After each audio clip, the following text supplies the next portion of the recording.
இந்த பைரவி மேல ஏற்கனவே பயங்கர காண்டுல இருந்துட்டு இருந்த நம்ம கௌதம் வந்துட்டு, இப்போ இலக்கியா தன்னை விட்டு போனதுக்கான காரணம் இந்த பைரவி தான் அப்படின்றது தெரிஞ்ச உடனே, இப்போ பயங்கரமான கோவத்தோட நேரா போயிட்டு வந்து பார்த்தீங்கன்னா, அந்த வீட்ல மாஸ் என்ட்ரி குடுக்குறாங்க. அது மட்டும் இல்லாம, இதுக்கு முன்னாடியாச்சும் பரவால்ல. எல்லாரும் வந்து பார்த்தீங்கன்னா, இந்த பைரவிய மன்னிச்சு, மன்னிச்சு வந்து பார்த்தீங்கன்னா விட்டுட்டு இருந்தாங்க. ஆனா, இப்போ வந்து பார்த்தீங்கன்னா, மன்னிச்சு விடுறதுக்கான எந்த ஒரு சாத்தியக்கூறுமே இல்ல அப்படின்னு தான் சொல்லணும். ஏன் அப்படின்னு பார்த்தீங்கன்னா, நம்ம கௌதம் வந்துட்டு இப்போ அந்த அளவுக்கு எல்லாத்தையுமே செட் பண்ண போறாரு. ஒரு பக்கம் நம்ம இலக்கியாவ தேடி தேடி பார்த்து, இலக்கியா கிடைக்கல அப்டின்ன உடனே வந்து பார்த்தீங்கன்னா, பயங்கர கோவத்தோட இந்த பைரவிய வந்து பார்த்தீங்கன்னா தாக்க போறாங்க. அதாவது இந்த இடத்துல வந்து பார்த்தீங்கன்னா, இப்போ நம்ம இவங்க வெங்கட்ராமன் இருக்காங்க இல்லையா?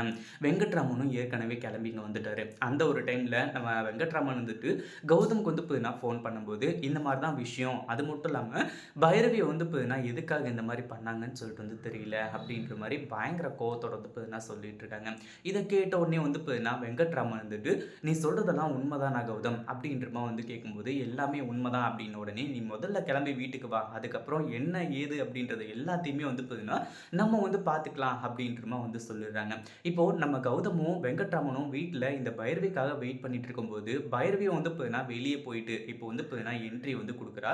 அந்த ஒரு நேரத்தில கௌதம பார்த்த உடனே, "கௌதம் நீ இவ்ளோ சீக்கிரம் மனசு மாறி என்கிட்ட ஓடி வருவேன்னு சொல்லிட்டு நான் கொஞ்சம் கூட எதிர்பார்க்கல." அப்படின்ற மாரி வந்து சொல்லி கட்டி பிடிக்கிறதுக்காக போன உடனே, "அத்த அங்கேயே நில்லுங்க. உங்களுக்கு வந்து பார்த்தீங்கன்னா, அவ்வளவுதான் மரியாதை. இவ்வளவு நாளா வந்து பார்த்தீங்கன்னா, உங்கள என் அம்மா மாரி நெனச்சேன். ஆனா நீங்க என்னென்ன காரியம்லாம் பண்ணிட்டு இருக்கீங்க. இதெல்லாம் வந்து பார்த்தீங்கன்னா, உங்களுக்கே நியாயமா இருக்கா?" அப்படி இப்படின்ற மாரி நம்ம கௌதம் ஒரு பக்கம் வந்து பார்த்தீங்கன்னா கேட்டுக்கிட்டு இருக்காரு. இந்த பைரவிக்கு ஒண்ணுமே புரியாத மாரியே, "என்ன பேசுற கௌதம்? நான் வந்து பார்த்தீங்கன்னா உனக்கு அம்மா. நீ என்ன சின்ன வயசுலேருந்து அம்மா அம்மான்னு சொல்லிட்டு வந்து கூப்பிட்டுட்டு இருந்த. உனக்கு போயிட்டு வந்து பார்த்தீங்கன்னா, நான் வந்து ஏதாச்சும் கெடுதல் நினைப்பனா?" அப்படின்ற மாரி வந்து கேட்கும்போது, அதுக்கப்புறம் தான் வந்து பார்த்தீங்கன்னா நம்ம வெங்கட்ராமனும் பேச ஆரம்பிச்சுறாரு. அதே மாரி வந்து பார்த்தீங்கன்னா நம்ம கௌதமும் பேச ஆரம்பிச்சுறாங்க. "இப்படி எப்படியாச்சும் வந்து பார்த்தீங்கன்னா உங்க கூட நான் சேரலாம் அப்படின்ற மாரி தான் நினைச்சுட்டு இருந்தேன். ஏன்னா உங்க மேல எந்த ஒரு தப்பும் இல்லன்னு சொல்லிட்டு. எப்போ மறுபடியும் இலக்கியாவையும் என்னையும் பிரிக்கணும் அப்படின்றதுக்காக இலக்கியா கிட்ட பேசி ரூ. 2,00,00,000வுக்காக வந்து பார்த்தீங்கன்னா, என்னையும் இலக்கியாவையும் பிரிச்சீங்களோ, அப்பவே வந்து பார்த்தீங்கன்னா, உங்க மேல இருந்த மதிப்பு, மரியாதை கொஞ்சம் நஞ்சம் இருந்தது எல்லாமே வந்து பார்த்தீங்கன்னா போயிடுச்சு. அப்படின்ற மாரி வந்து பார்த்தீங்கன்னா சொல்ல ஆரம்பிச்சுறாங்க. இத கேட்டதும் பைரவி திரு திருத்துன்னு முழிக்கிறா. அதே மாதிரி நம்ம கௌதம் வந்து பார்த்தீங்கன்னா, இந்த பைரவிய வந்து தூக்கி எறியறது மட்டும் இல்லாம, வெங்கட்ராமனும் இப்போ வந்து தூக்கி எறிய போறாங்க.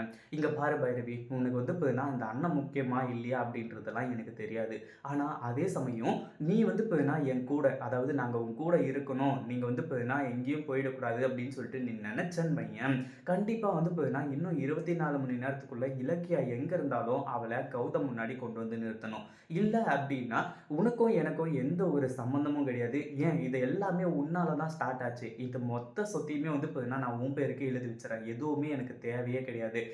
எனக்கு வந்து பார்த்தீங்கன்னா தேவை கௌதம், இலக்கியா, என் பசங்க தான் வந்து பார்த்தீங்கன்னா எனக்கு முக்கியம்." அப்படின்னு சொல்லிட்டு நம்ம வெங்கட்ராமன் வந்து பார்த்தீங்கன்னா, இந்த பைரவிய உதறி தள்ள போறாங்க. இந்த பைரவிக்கு வேற ஆப்ஷனே இல்லாம திரு திருத்துன்னு முழிச்சுட்டு சைலன்ட்டா வந்து பார்த்தீங்கன்னா உட்கார்ந்துட்டு இருக்க போறா. இத பத்தி நீங்க என்ன நினைக்கிறீங்க? அந்த வீடியோ புடிச்சிருந்தா லைக் பண்ணுங்க, ஷேர் பண்ணுங்க. இப்ப தான் நம்ம சேனலுக்கு ஃபர்ஸ்ட் டைம் வரீங்க அப்படின்னா சப்ஸ்கிரைப் பண்ணிக்கோங்க.